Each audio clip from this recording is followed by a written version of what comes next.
Ladies and gentlemen, welcome back to the channel. Peace, love, and positivity to you. My name is Sohum, and today I'll be giving a full album reaction to Mexican Moon by Concrete Blonde. This is their 5th studio album, and I believe now the 4th full album that we've reacted to on the channel from Concrete Blonde. Most recently, we heard a few songs off of Walking in London. So it's not like we fully are skipping that record, but we're jumping a little bit ahead here to the 5th record, and I'm told this is going to be the darkest one yet, which to me is really encouraging and I'm excited for, because what I experienced in Bloodletting I thought was already the darkest we had heard up until that point. And if you guys don't know me, I love dark melodies. I am a metal and rock listener through and through. That's kind of where my musical listening origin story came from. So hearing those kind of melodies, those scales, the intensity, the gravitas of the lyrics, that all has me really, really excited today. Before we do jump into this though, I want to thank Brent the Humble for making this full album reaction request and for bringing more Concrete Blonde and Jeanette back to the channel. But now, just grab your popcorn, grab a drink, and let's enjoy this together. And by the end of the video, I will give you guys my favorite songs off the record. Let's jump in.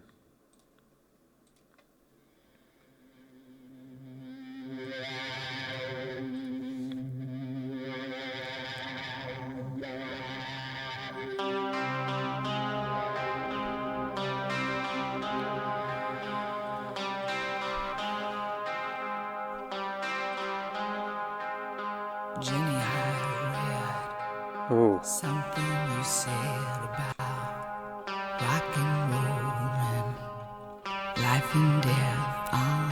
Jenny, I read they carried you home, broken, beaten, all alone. Oh, you can hear the... Jenny, you said, Oh my god, he's huge, just surges of noise.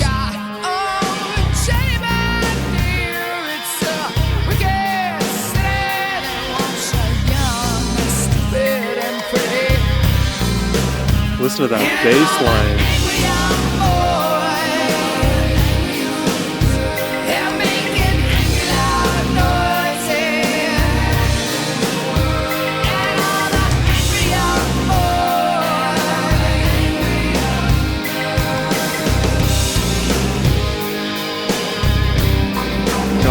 Those riffs, slow moving like mountains trouncing through the land. Oh.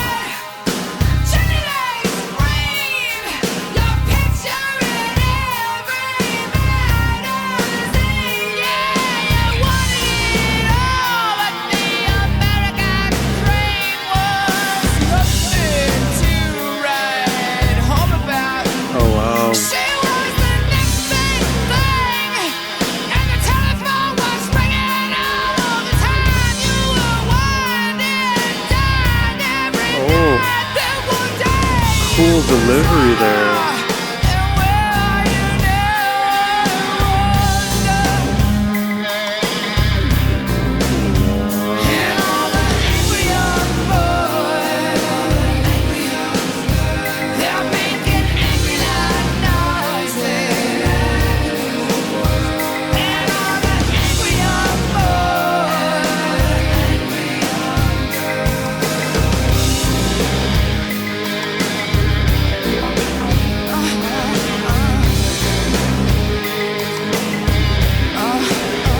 I'm digging this so far, guys. It's a different intro than what we had with Bloodletting. We started super gothic, but we are starting just heavy.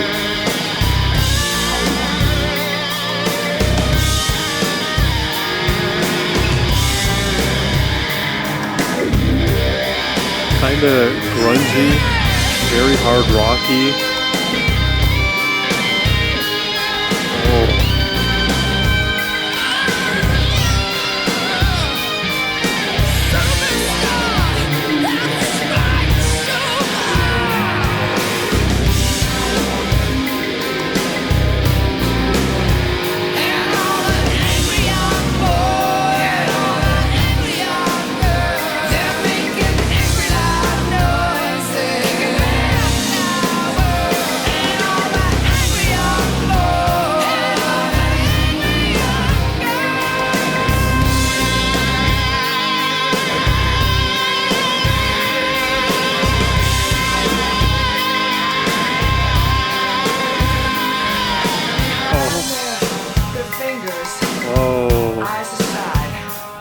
The production on this is awesome. I mean, this is just angst in a bottle of music. The disillusionment is palpable.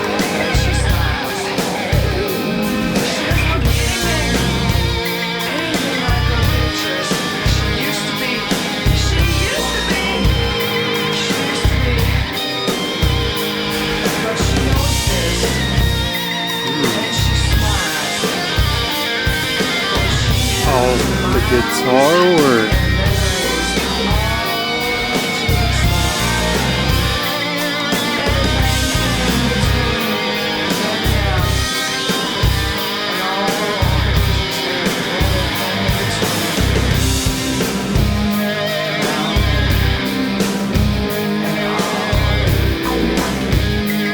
Interesting.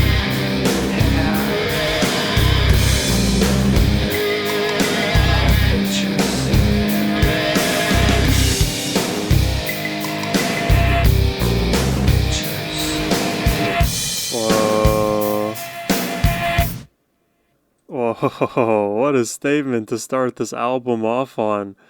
I guess I won't do a full lyrical analysis there, but you can just hear the anger. You can see it in the lyrics, of course. It's more obvious, but you can hear it in her vocal delivery. And the more and more I think about Concrete Blonde as like a social activism, political activism kind of a band, the more the anger that they have, the more the things that they speak on lyrically start to make sense to me within the broader bucket of all of the songs that they've produced. Not to say that they have just one style of songwriting, they're very diverse in that regard, but it's very clear that they don't see the world, America, as being all glitz and glam. In fact, when you look one level behind or underneath that glam, you see something rather ugly, depending on which perspective you're looking at it from, right? In that song, there seems to be some version of celebrity worship that maybe at least doesn't serve the person doing the worshiping, but in reverse too, you don't see the perspective of the celebrity behind the scenes, and it's like this environment, this ecosystem that's been constructed kind of creates more let's call it discord in the different quote unquote classes of our society. And the thing is, we have to unfortunately view our standing in the world as classes, not because that's what we probably should be doing from a objective standpoint. We are all humans with innate value, but a lot of the systems, they ignore the obscure, the people who don't have as much attention or eyes, and uplift those who are on the other end of things, who are more fortunate, you can say. It's a great statement song to start off. Oh wow, now we're in Mexican Moon.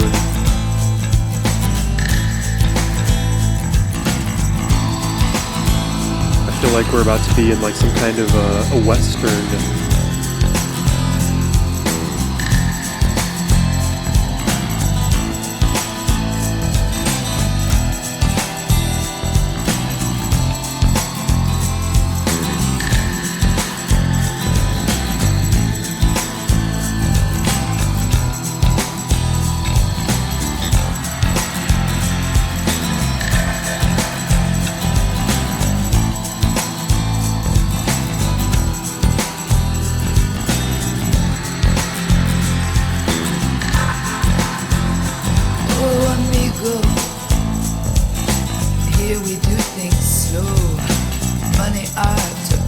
Listen to that bass.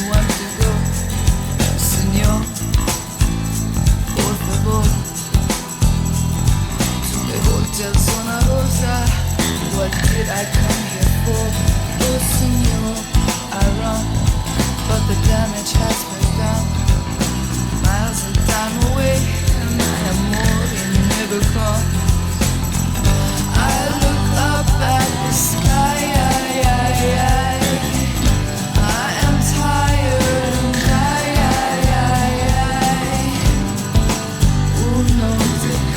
Melody's really pretty.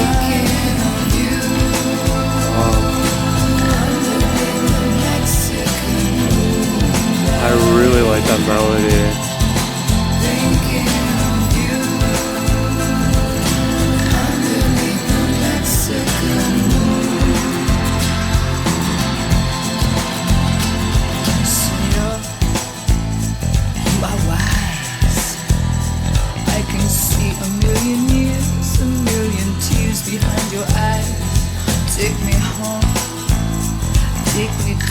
This almost like plays like a ballad in some senses.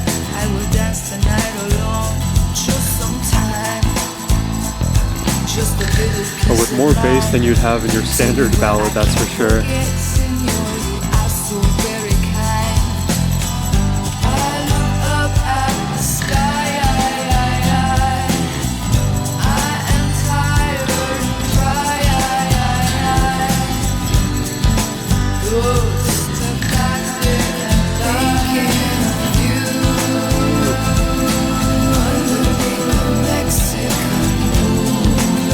Thinking of you is so nice.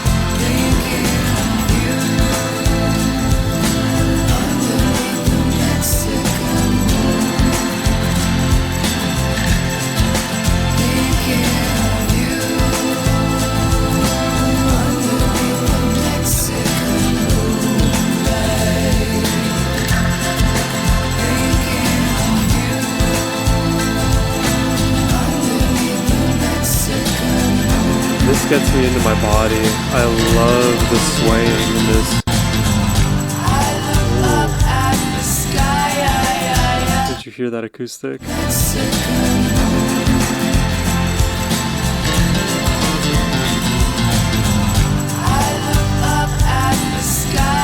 of short-lived, but it was there.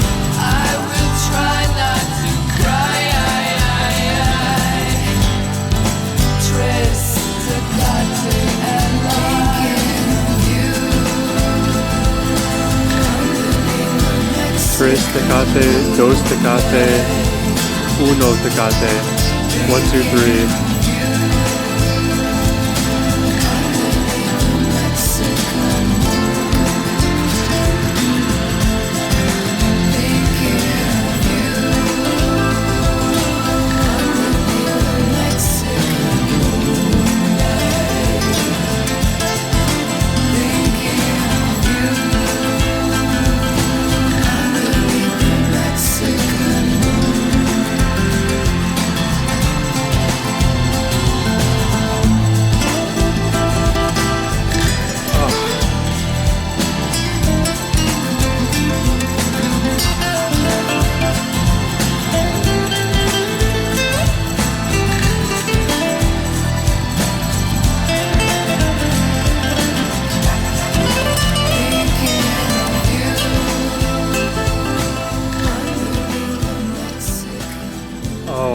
God, that is such a beautiful song. I can immediately see that going into my playlist. I mean, it fits that like Mexican aesthetic very well melodically. The chorus is just so effortlessly pretty. It just sticks in my brain right away. And it made me start to look more closely at this, how do I do this? At this album cover here. I don't know if I can make it a little bit larger for you guys. I'm not going to mess with it now, but if you look at it closely, it's two skeletons dressed in kind of flamenco garb, dancing with one another. Very emblematic of the sort of lyricism we're hearing in this song. Also reminds me of the music video for A Little Piece of Heaven by Avenged Sevenfold. If you know, you know. Let's keep going.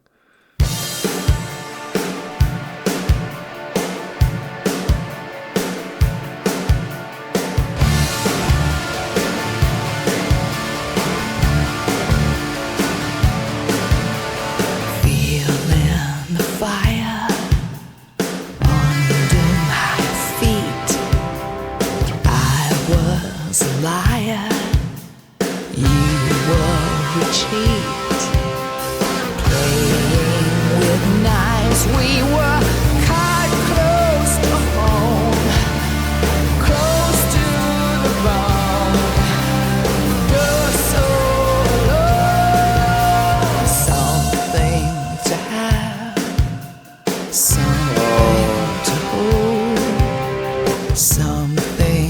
love how big these guitars get panned.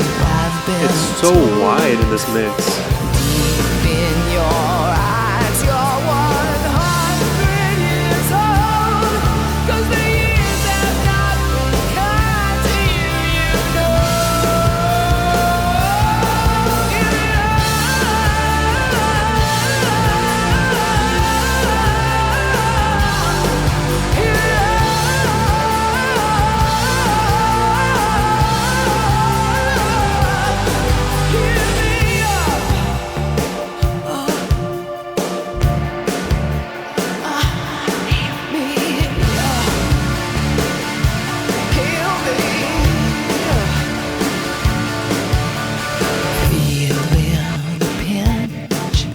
Oh, the panning here.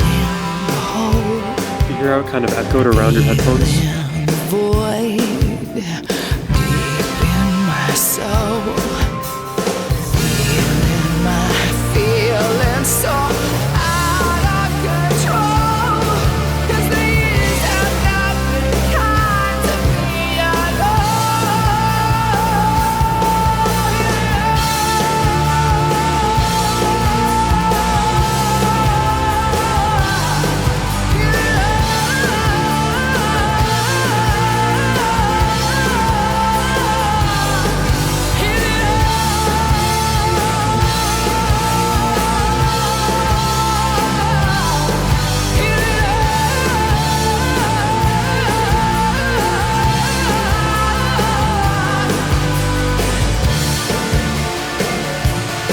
Dude, I love their energy.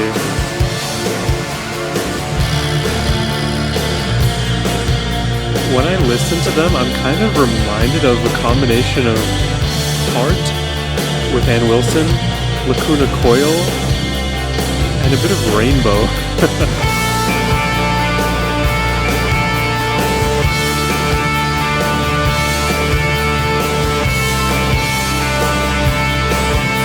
Maybe a bit of The Clash as well.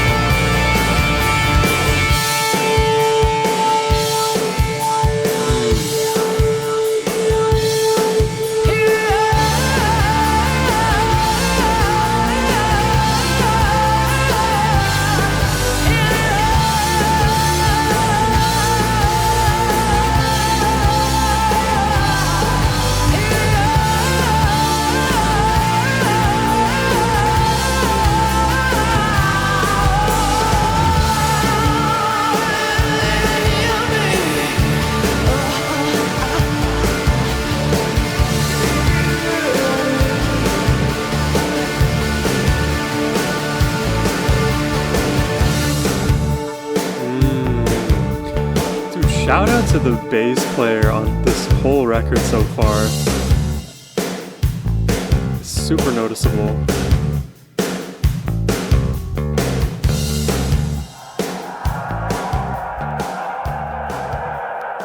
I mean, Jeanette can make some really catchy melodies.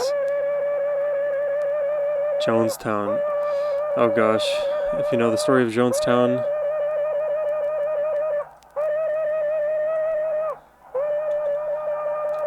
what is that? Is that like the recording of Jim Jones through the speaker? That is eerie. That is so haunting. If by any chance you would make a mistake, oh, dude, this low key like scares me a lot when I hear this. I watched the Jonestown documentary. I don't know which one. There's probably a handful, but I watched that documentary a long time ago, and out of all of the heinous things that took place there, the thing that gave me the chills was hearing his voice, him proselytizing, hearing him give his speech when they were all doing the Kool-Aid part. Disgusting, terrible, terrifying. Oh, man.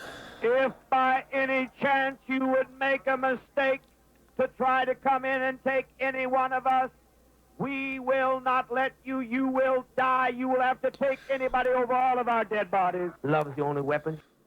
Martin Luther King died with love. Kennedy died talking about something you couldn't even understand, some kind of generalized love, and he never even backed it up. He shut down. Bruce, love. love is the only weapon with which I got to fight. I got a hell of a lot of weapons to fight. Dude, I have chills I again. got my claws, I got compasses, I got guns, I got dynamite, I got a hell of a lot to fight. I'll fight, I'll fight, I will fight. Dude,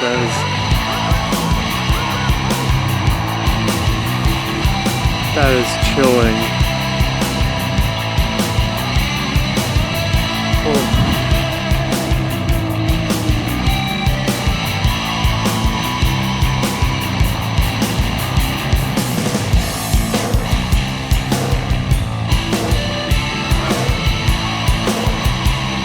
How are we going to follow that up? Because that is such a terrifying situation.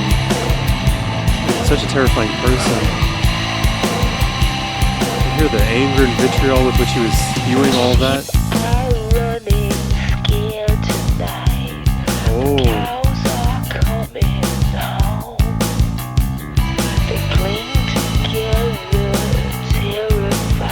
What an eerie groove.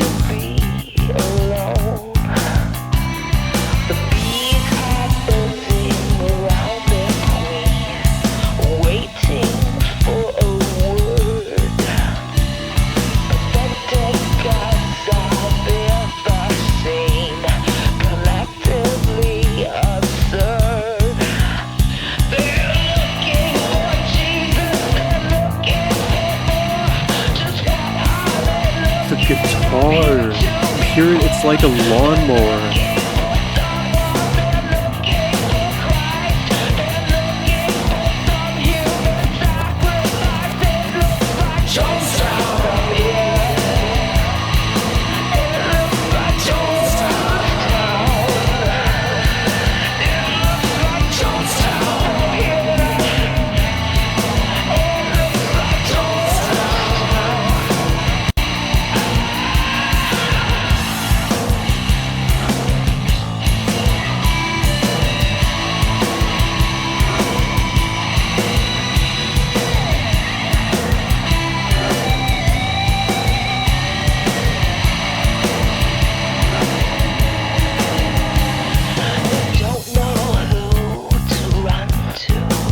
It is so groovy though, despite how eerie it is.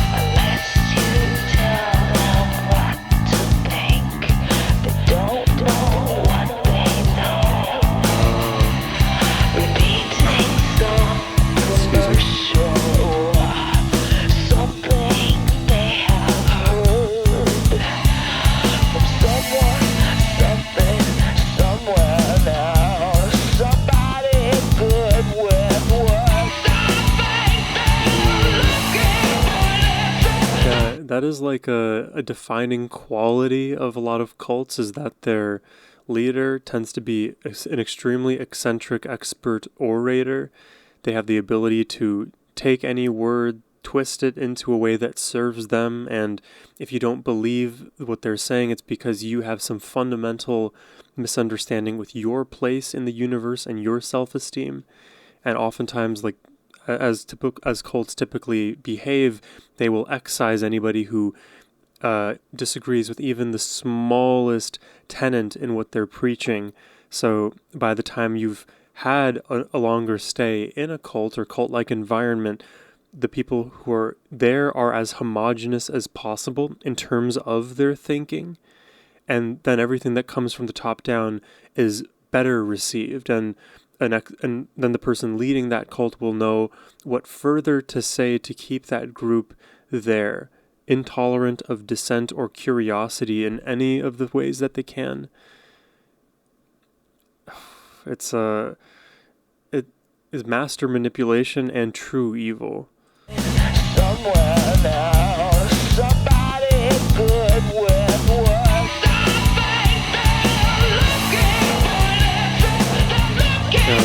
And a lot of people, they want to find the answer somewhere, and they look towards these larger-than-life figures, you know?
Dude,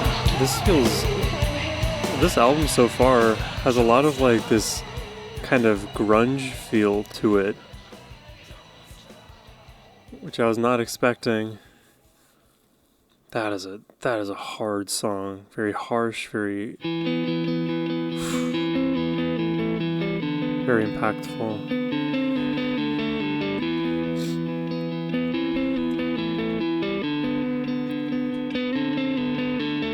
Rain, thought I heard a footstep, thought I heard the phone, standing on the doorstep, listening alone, and all I hear is rain. Thought I saw your headlight, thought I heard your car, shadows under street lights, fog and nothing more, and all I hear is rain.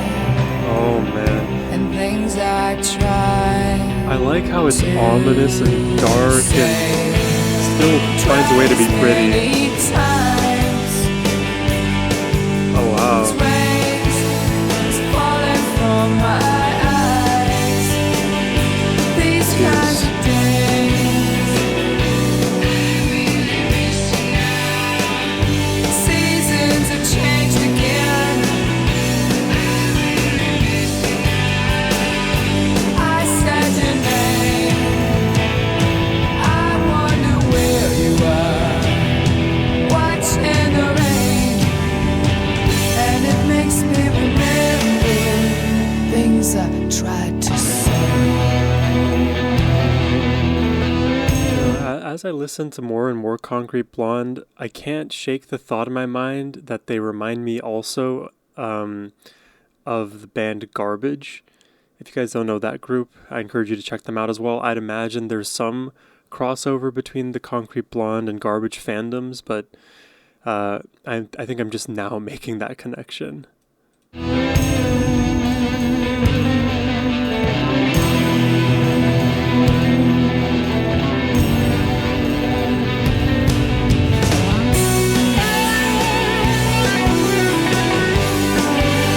Guitar solo for the soul, I'm down.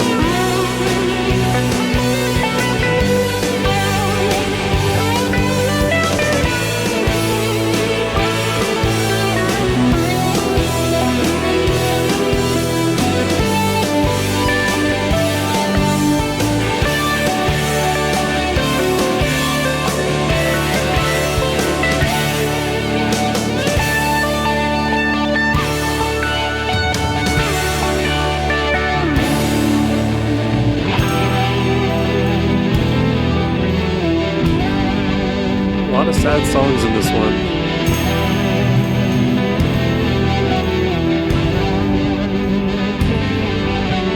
Rain, laughing at the window, thought I saw your face. Only cloudy images on my window pane, and all I hear is rain, and things I try to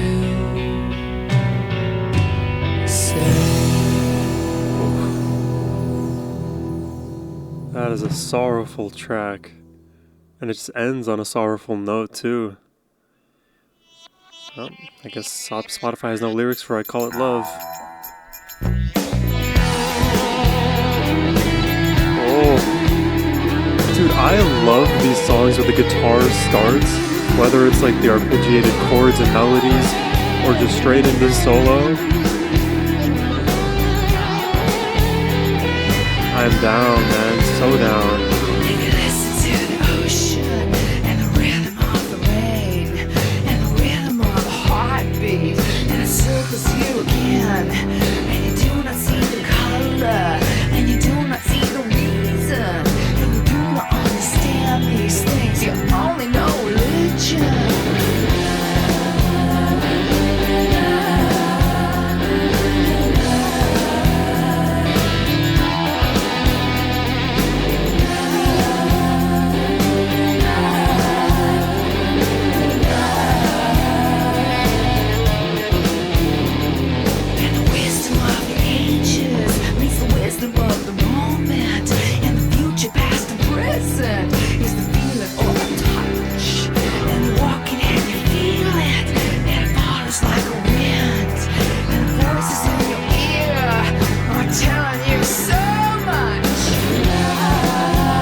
Dude, again, a very eerie set of melodies.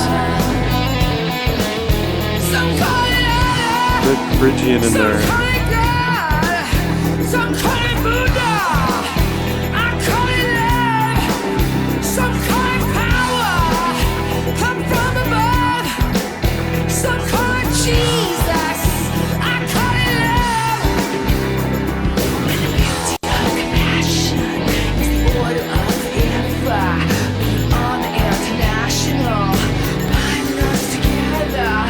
Souls all around you, telling you be free, and the forces finally found you, and it's everything you need.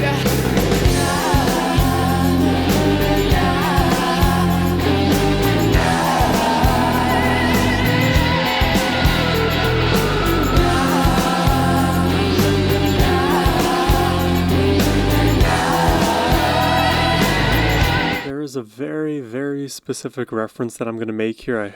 I hope at least one of you guys knows it, but there is a video game that I used to play when I was young, and it was called Stronghold Crusader.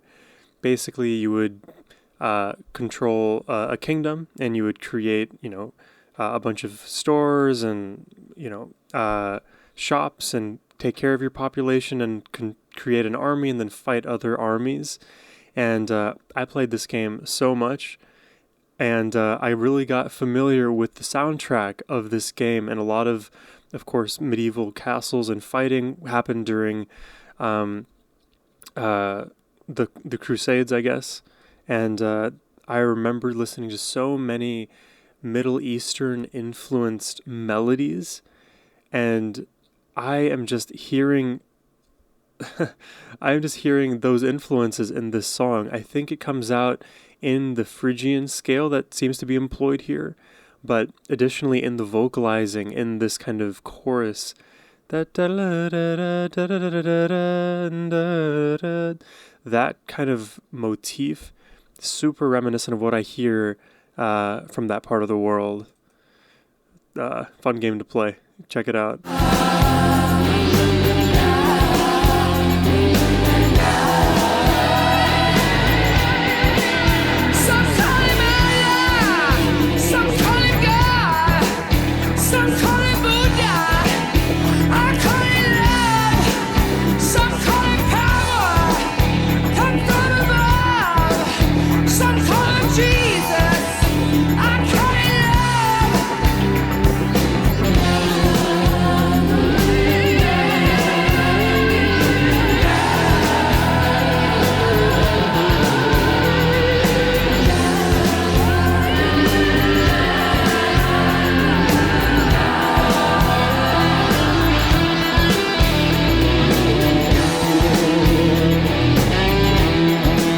It's going to be hard to rank these songs.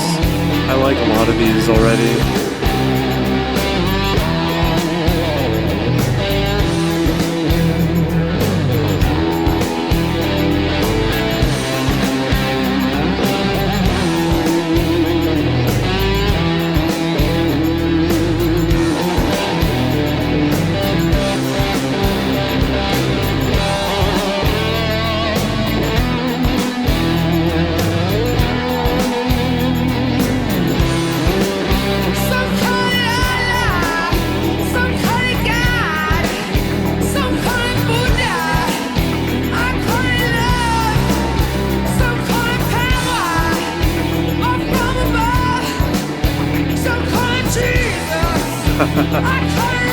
The way she enunciated Jesus there.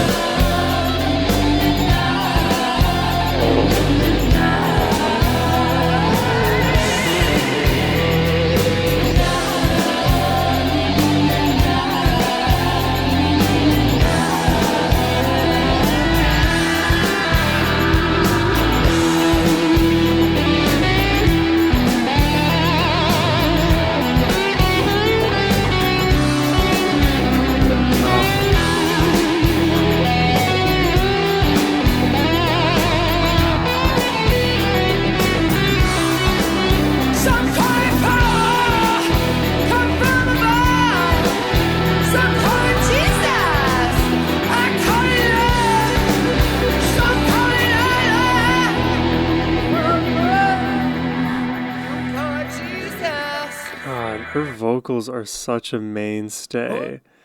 I can't get over it. I can't get over the distorted guitar in this whole record too, and just in Concrete Blonde in general.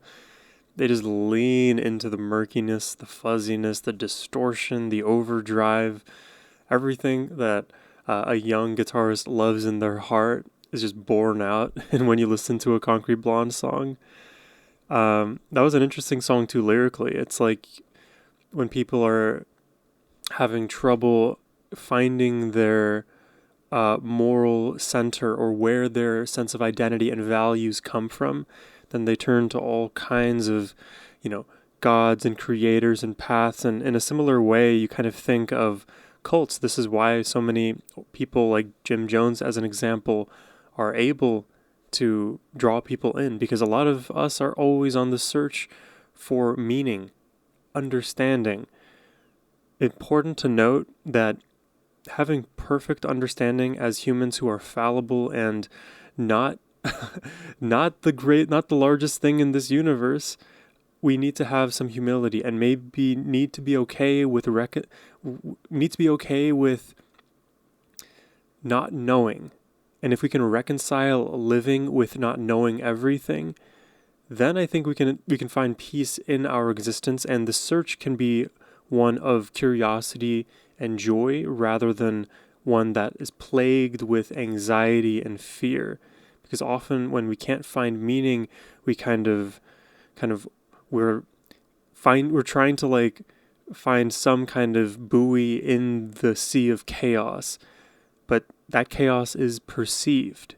You don't have to feel like you're lost or adrift, because it's your choice whether to be adrift or not. Adrift from what? Adrift from adriftness? Okay, realize that we're all adrift and act accordingly. Let's keep going. Oh, Jesus, forgive me. Oh my goodness. please forgive me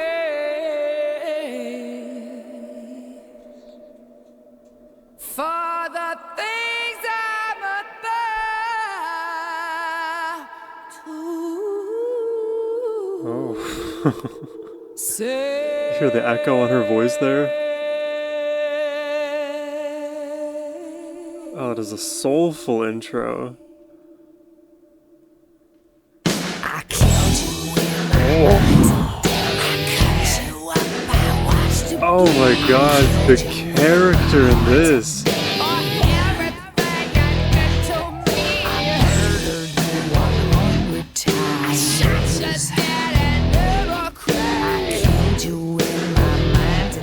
This has personality.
This is an earworm. So catchy.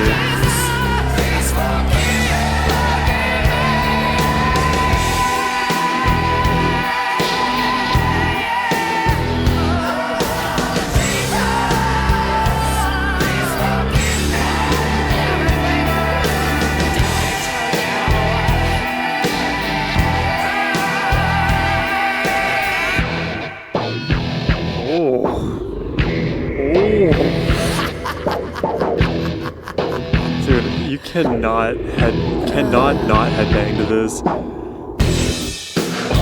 This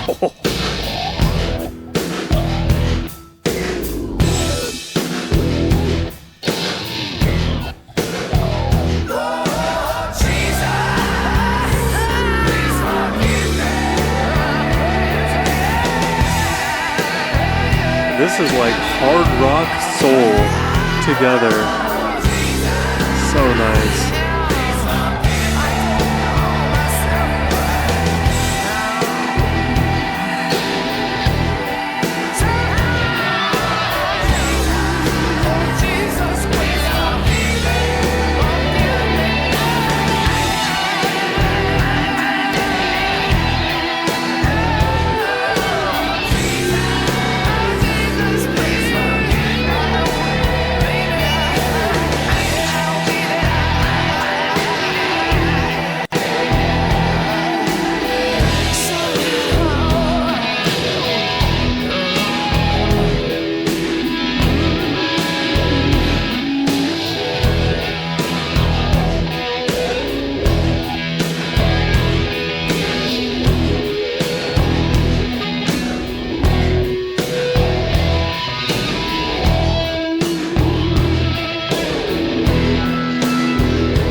This song has got this like built-in trance to it.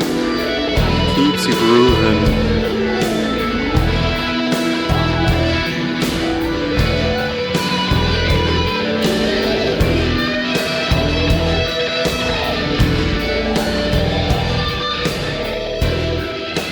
Dude, I don't know how I'm gonna be able to rank these songs. I feel like we have so many like A-tier tracks already. Whatever fights for the top spot is gonna really earn it. Of course, it's all subjective, but man, oh man, I love the energy that they're putting into this.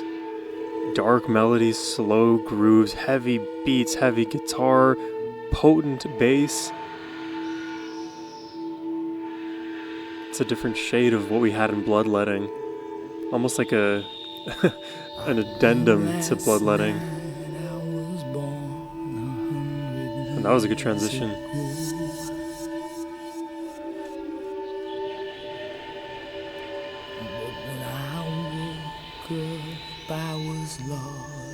Jesus. Another just hella eerie start. When you smile, I don't know what to do, 'cause I could lose everything in a minute or two.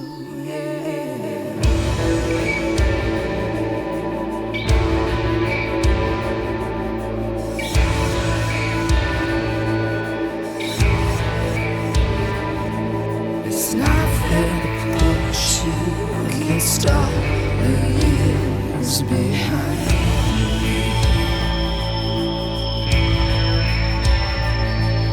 History got a pace when you and it are aligned.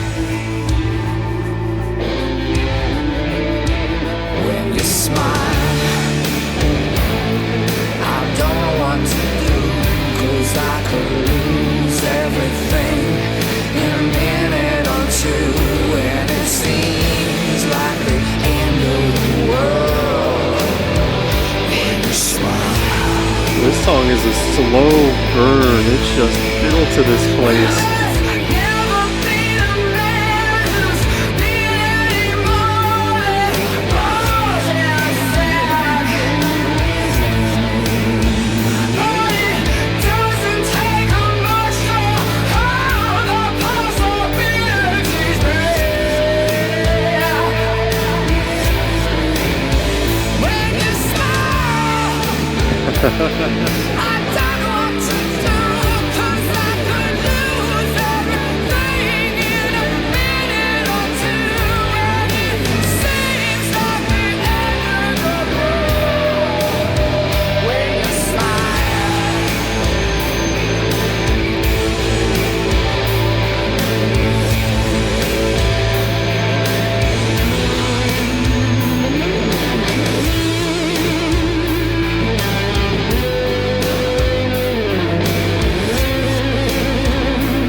album bleeds. It bleeds, it bleeds, it bleeds. There's so much.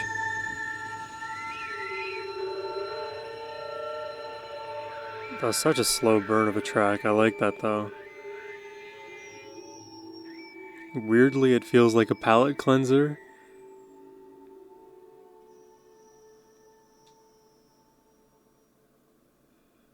Let's see where we go from here. Half the lyrics. Baton Rouge, Dallas, Texas, coming through New Orleans. I could stay, but tomorrow I'm on my way. So the closest to a Mexican moon in terms of the start.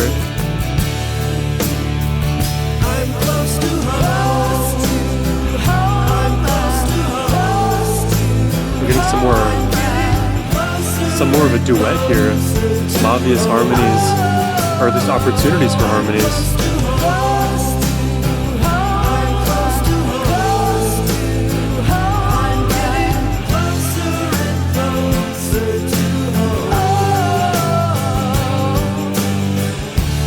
I've been here,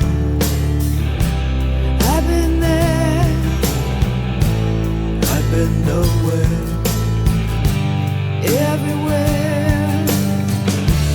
Mexico, I could stay. Arizona to LA.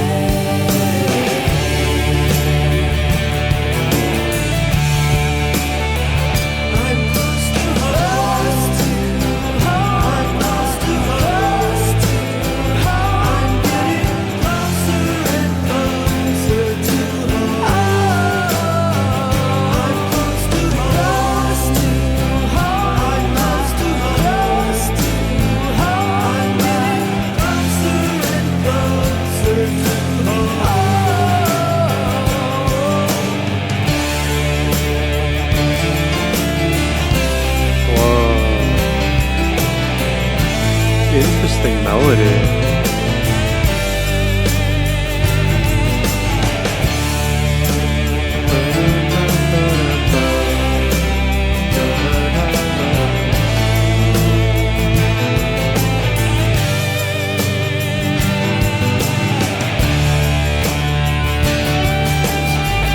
Oh, that loop is nice.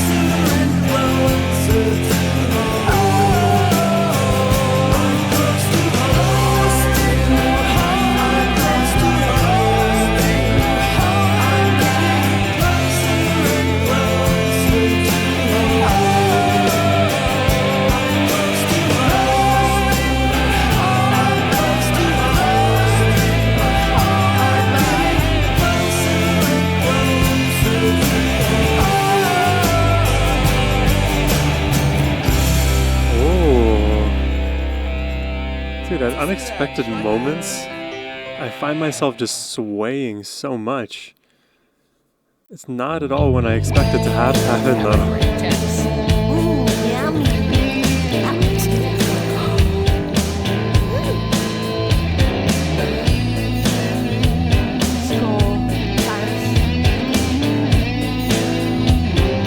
I think we're nearing the end of the album here. A handful of tracks left.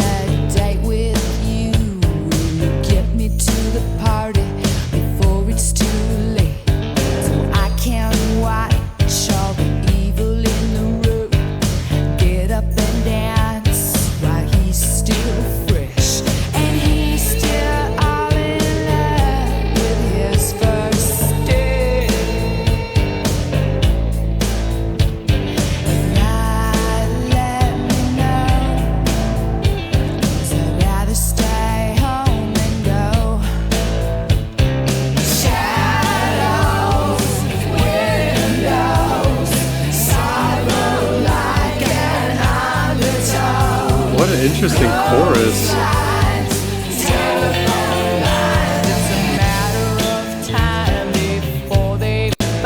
Oh wow. The transitions between the sections here is so smooth. I don't even really know that we switched into the verse. Like, listen to that switch up chorus.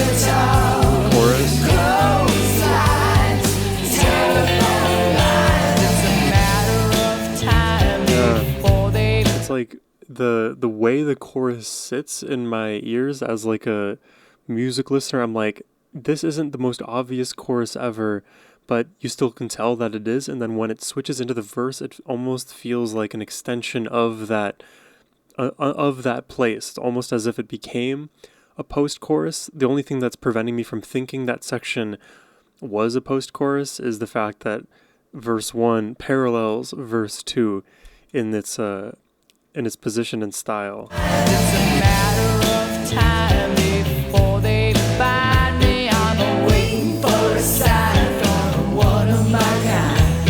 I'm waiting for the time to fall behind me. I'm waiting for a sign from one of my kind. Cat on the planet, a star in the sky. Dying and living, I'm dying inside. Slipping off the wire and jumping off the ledge. I feel like dancing out over the ledge. Weeping willow, weeping on my pillow. Headlines, deadlines, wine dime, do a line, nickel and dime, and I'm waiting for a sign from one of my kind. I'm waiting for the time to fall behind me. I'm waiting for a sign from one of my kind.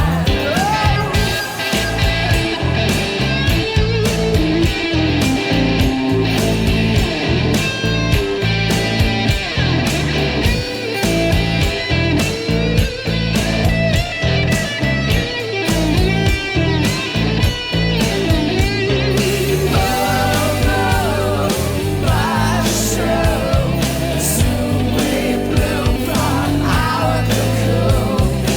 We go slow. I wonder how long until they find me. I'm waiting for a sign from one of my kind. It's a matter of time until they find me. I'm waiting for a sign from one of my kind.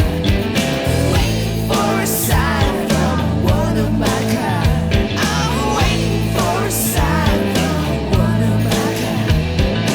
Waiting for a sign from one of my kind. Waiting for a sign from one of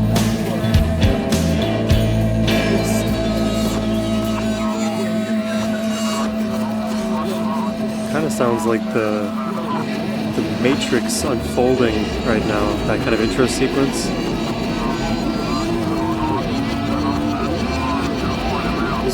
This production is really cool.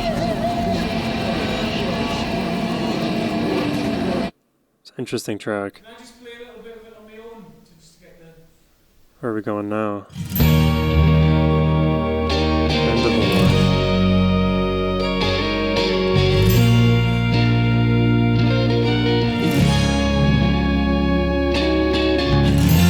Take a walk out in the rain. Call you time and time again. Everything is wrong. Kind of like Mexican Moon. We referenced rain here as well. Reach the point of no return. Also kind of like Close to Home too.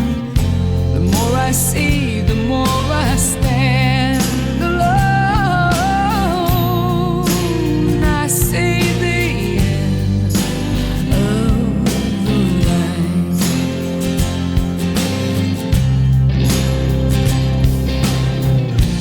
Were you ever lonely?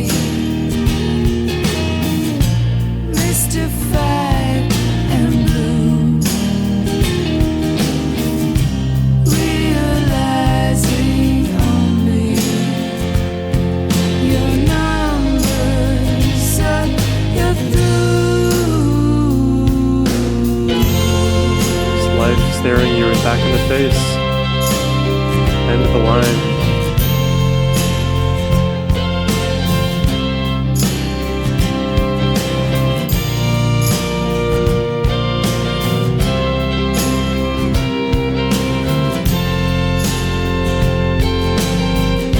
I like this vibe. Really chill melody.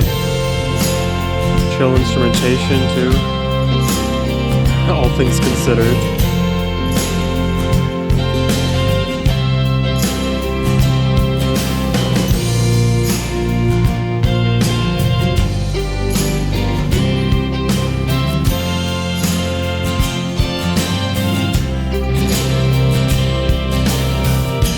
Had my share of winning.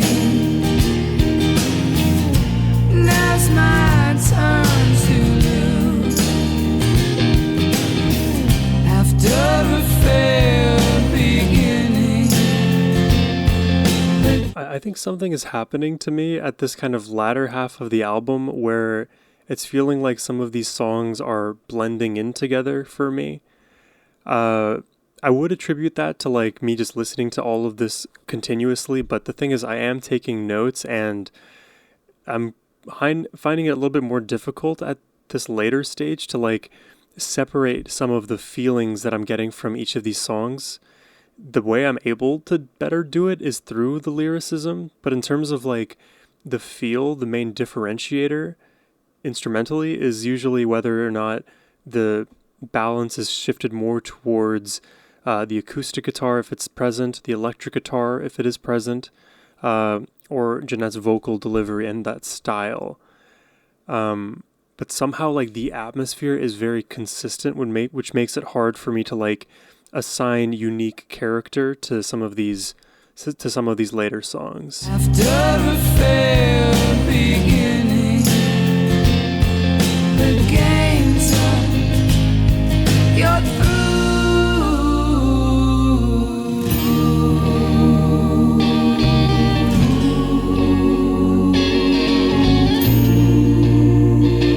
Interesting chord movements here. Think I walk out in the storm. Got no love to keep me warm inside. I see the end of the light. Now's the time to take a dive. Take a magic carpet ride. Everything is wrong. You've gone.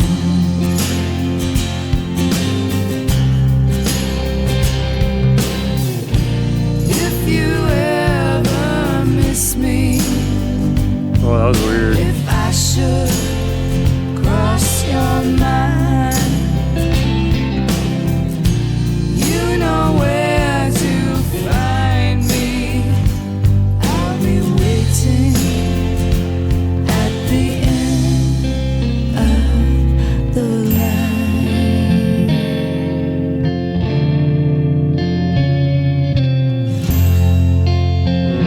That is nice. God, these tones are so rich, like dark chocolate.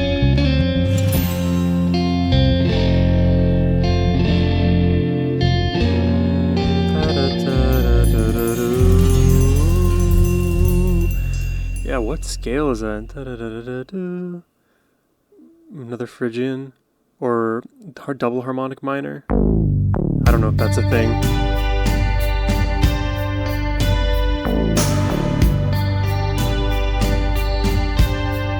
I think this is the penultimate track here. In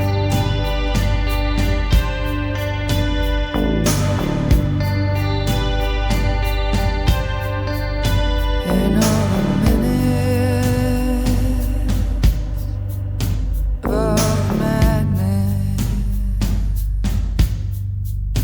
and all the poetry. God, listen to that effect. It's on the bass, I believe. Super like in your throat, froggy. In all the hours of all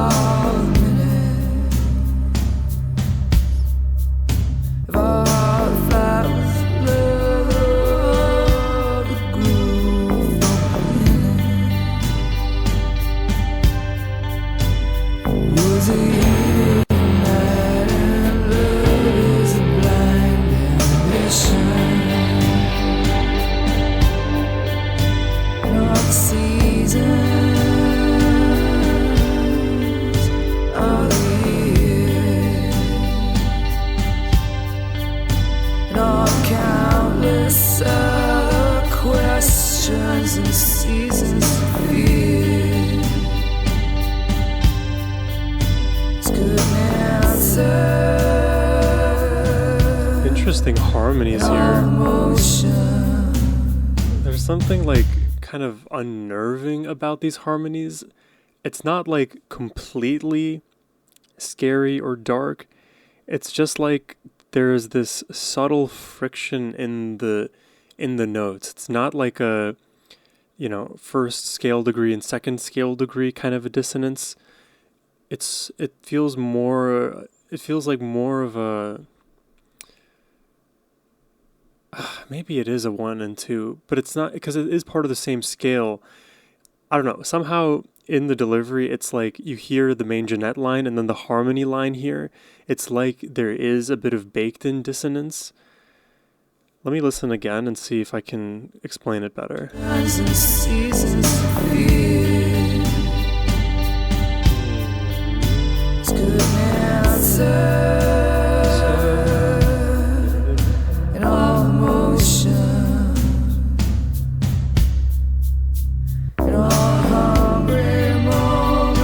I'm pretty sure she is singing the fifth harmony, the do and the sol. I don't know why it sounds so weird in this context. Emotions.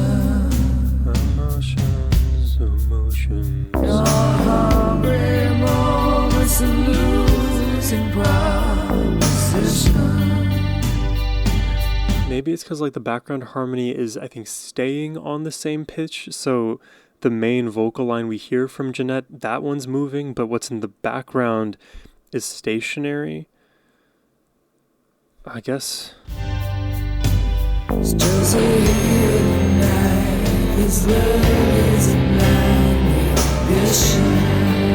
that's not happening everywhere, so I don't know. It just appeared in that moment.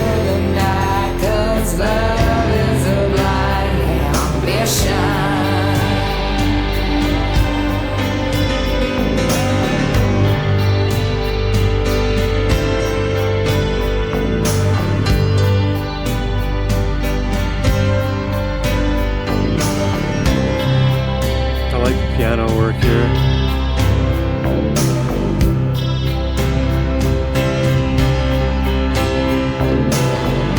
Really well supported.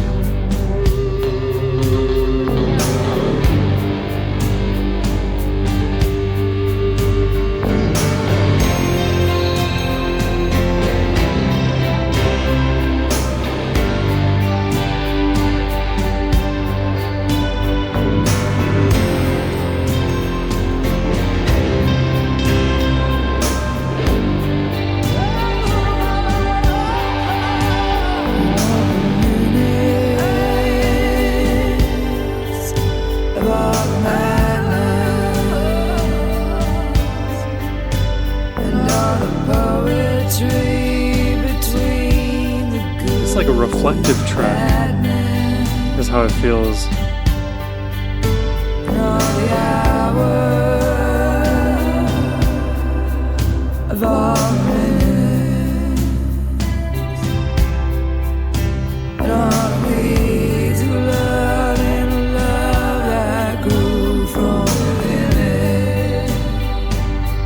I don't know about the harmonies in this song.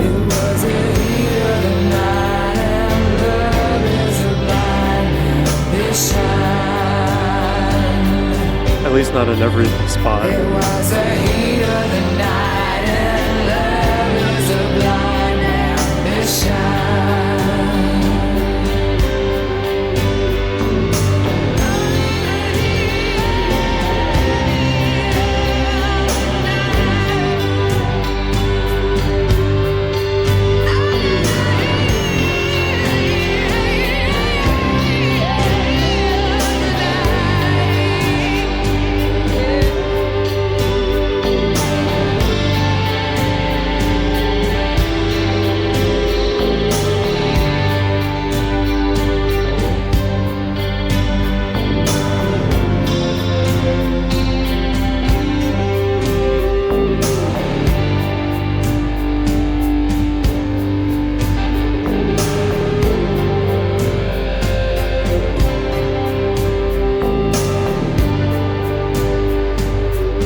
like an ultra slow burn track.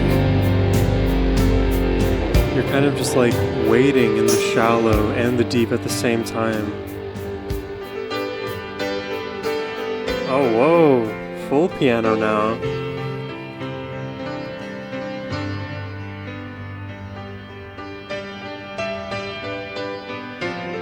That is an interesting decision. Honestly, I think this part works the best.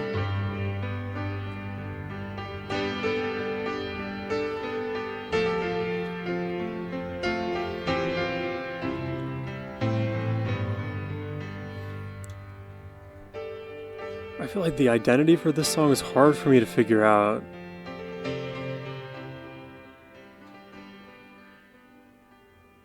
Kind of had me in some places, lost me in others. The piano is nice. Let's see how we round this off. I believe this is the final track of the record. Bajo la Luna Mexicana.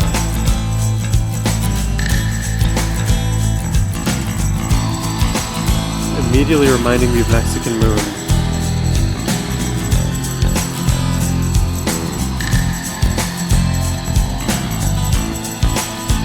And guys, leave it in the comments. What were your favorite tracks of the day? I'll share mine soon.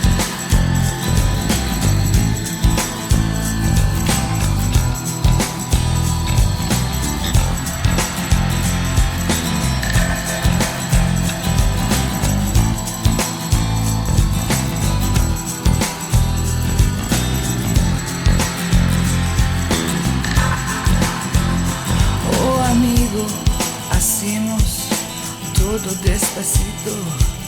Tener artes, amores tristes, ¿a dónde lo llevo? I should have freshened up on my Spanish. Por favor, some of the words I know. Hotel Zona Rosa, no sé aquí lo que hago, Señor. Corrí, pero el daño fue hecho. Ni así tiempo pasó y mi amor no llegó. Mirando al cielo arriba, fatigado mi vida. Uno te cate con Oh, they're bringing back the melody from Mexican Moon. That is cool. Wow, that is really nice.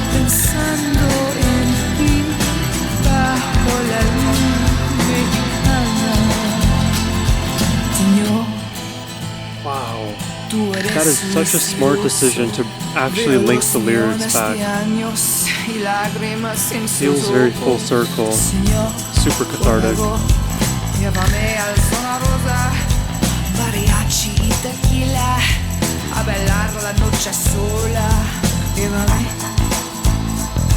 Al lugar de paz de mente, donde puedo olvidar, Señor, tú eres muy amable, mirando al cielo arriba.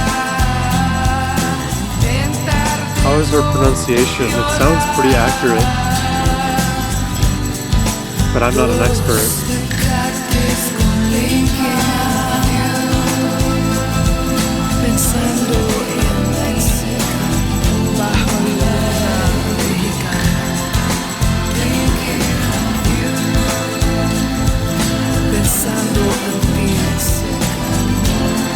Bajo la luz mexicana. Pensando en ti. Bajo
That is such a perfect way to end the album. Just full circle, bringing back the Mexican Moon. Well, there you have it. That is the 5th studio album of Concrete Blonde, Mexican Moon, now in the books. That was such an interesting listen. I have a lot of scattered thoughts as we go into the discussion portion here. I hope you guys enjoyed my reaction. If you did, just leave a like. That would help me tremendously. But let's talk about it.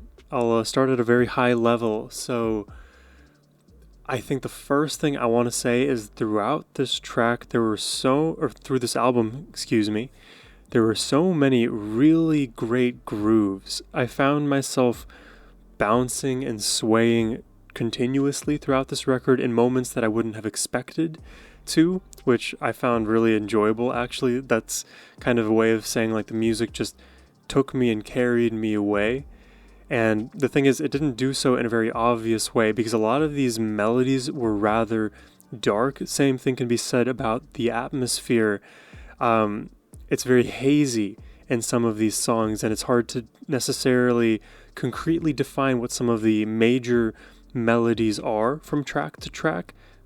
It's not always the case. Sometimes there's more of a discernible main melody, but what my body latches onto is more of the feeling of that atmosphere and more of the bounce and the vibe.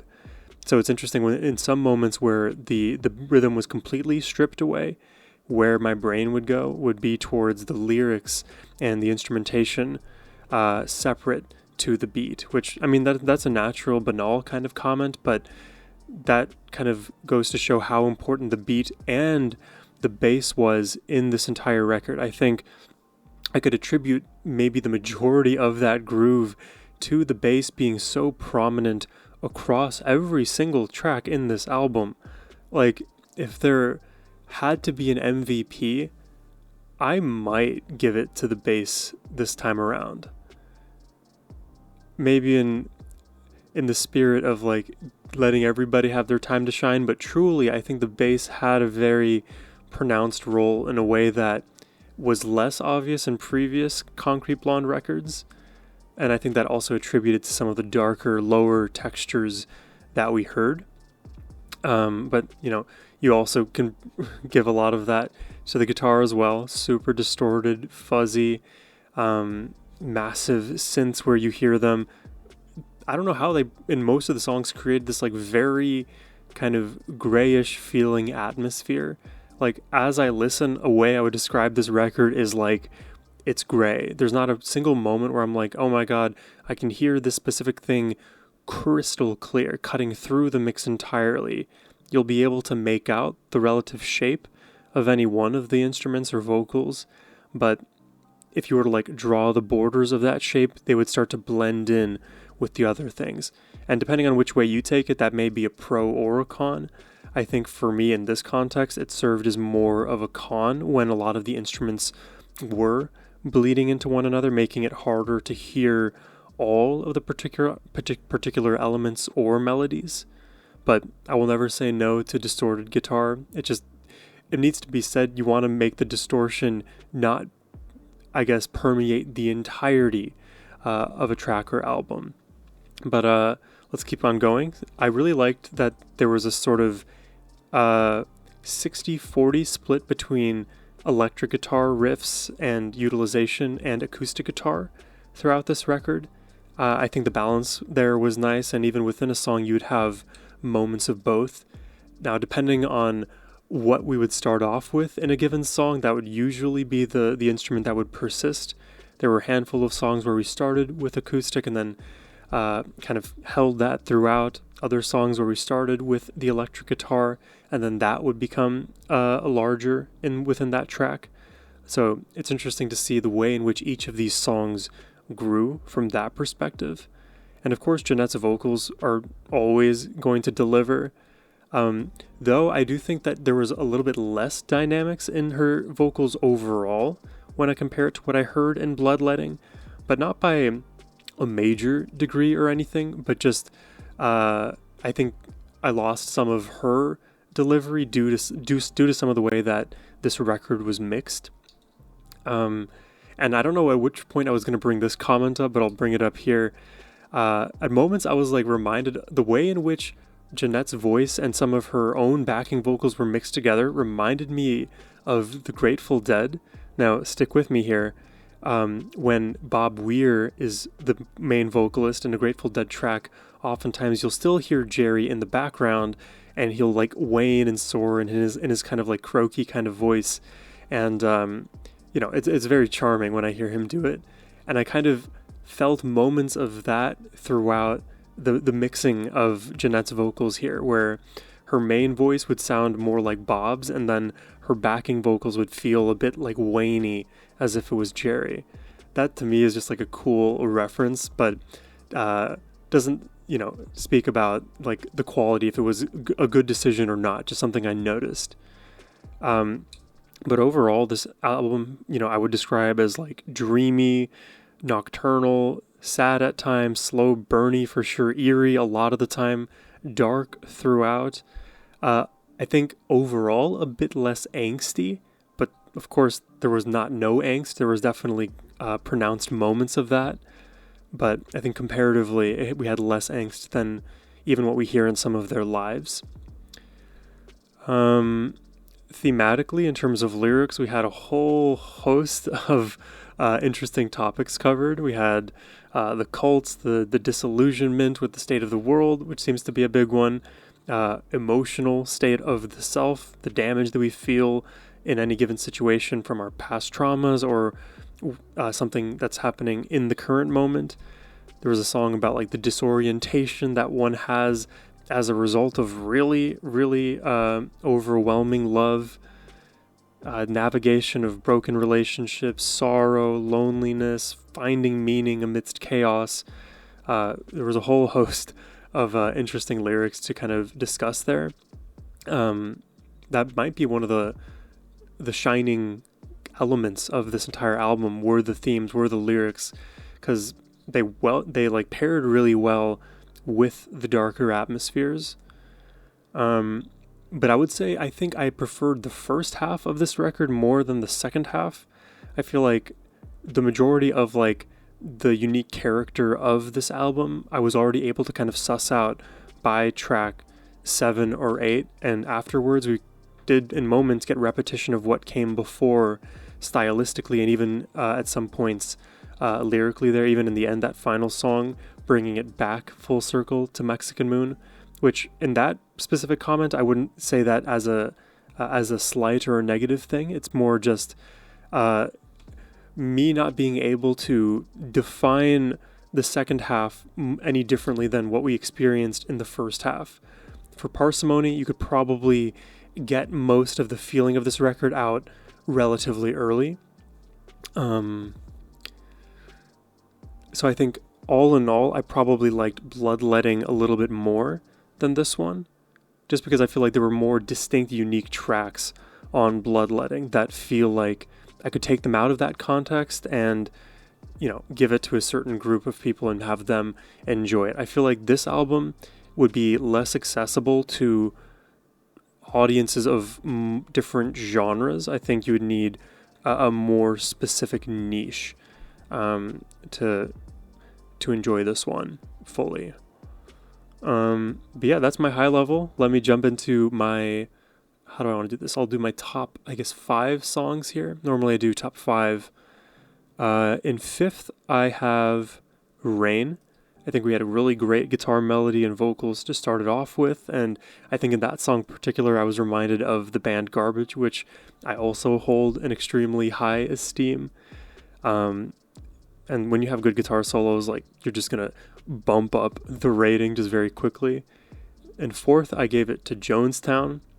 That first just minute intro using Jim Jones's actual voice and the things he was saying already gave me chills, and it set the song up for a lot of emotional intensity and anger, and talking about cults, that is a very dark topic, and I think they handled the musical performance with a lot of poise and grace, all things considered. But man, what an eerie groove it had as well. Like, I think the feeling of like being in a cult it is an eerie one. So you want to create a song that also imbibes with that kind of aesthetic. In third place, I gave it to Jesus Forgive Me. Super soulful, super hard rocky. I love the slow and deliberate punches coming from the bass, coming from the drums. Like, this is the song I think I made the comment that it has a very obvious personality, and to me that matters a lot, but it can't only be personality, it also has to be catchy, which it was. Super catchy, and I love songs I can just headbang to. Jesus Forgive Me was absolutely one of those. So that was, I think, third. And second, I gave it to the opening track of the record, Jenny I Read. Nice guitar melody to start it off. We had super breathy Jeanette to start off too. That developed into something even larger. I feel like in this song in particular, she got to show off some of her dynamic vocal range, her vocal chops. And it was against a slower moving groove, which I guess you could say most of these songs had a slower moving groove to them, but I think it was especially evident early on with this track. Great guitar work too, and just immediately kind of stuck with me. But for me, I think my favorite melody throughout, in number one, I give it to Mexican Moon. Super fun acoustic melody, super fun vocal melody throughout. I like ballads. I like emotional songs, even if they aren't the most structurally complex. If you create something that I can sing along to, that I can sway to effortlessly, that gets me into my body, it will work for me. And I don't know, I think the self-titled track Mexican Moon does that for me. But those are just my cursory perspectives and opinions. Let me know what your thoughts are in the comment section down below. If you enjoyed the reaction and would like to request one yourself, you can please do so by clicking the first link in the description box below. That is the best way to support my channel. But as always, my friends, I hope you have a wonderful rest of your day. Take care and peace.